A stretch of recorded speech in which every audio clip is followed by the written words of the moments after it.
Vous êtes-vous déjà demandé comment vos pâtes ou vos céréales de petit déjeuner étaient fabriquées? Eh bien, certainement avec une extrudeuse, comme celle-ci.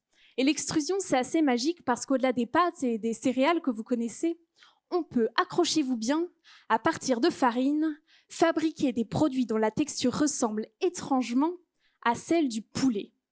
Et moi, j'essaye de comprendre comment c'est possible, et c'est pas si évident. Parce que dans notre laboratoire, on a cette extrudeuse qui fait à peu près 7 mètres de long, mais on ne peut pas voir ce qui se passe à l'intérieur. On dit que c'est une grosse boîte noire.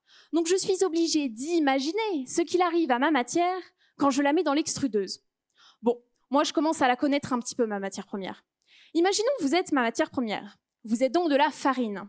Une farine un petit peu particulière, puisque vous êtes très riche en protéines. Donc 70% d'entre vous sont des protéines. Et parmi vous, les protéines, il y a des grandes, des petites. Les grandes sont capables de faire des choses que les petites ne sont pas capables de faire. Et puis, il y a des plus timides, des tout recroquevillés. Et puis, des plus détendus qui vont prendre plus de place. Et puis, à côté de ça, dans la salle, j'ai de l'amidon, des lipides et un petit peu de fibres diététiques. Vous tous allez rentrer dans le fourreau de l'extrudeuse et rencontrer 2 grosses vis qui tournent super vite et qui vont tous vous mélanger. Peu de temps après, vous allez être immergés dans l'eau. Et pour couronner le tout, moi derrière mon tableau de pilotage, j'augmente la température jusqu'à 130 voire 150 degrés. Et là, curieusement, vous les protéines, vous êtes comme dans un jacuzzi. Vous allez vous détendre, vous étirer. On dit que vous vous dénaturez. Et les timides, vous ne serez plus du tout timides. Et en vous détendant, vous allez prendre de la place sur l'amidon qui va tant bien que mal essayer de se frayer un chemin. Et puis il y a vous les lipides qui n'aimez pas trop l'eau. Vous allez plutôt glisser sur les autres constituants. Et puis au bout d'un moment, la température redescend, vous n'allez plus pouvoir bouger, vous allez vous figer comme ça jusqu'à sortir de l'extrudeuse. Et moi, c'est ça que je récupère, que je vais analyser pour savoir si la séance de jacuzzi s'est bien passée. Je peux par exemple couper des petits morceaux et regarder avec un microscope où chacun d'entre vous se trouve.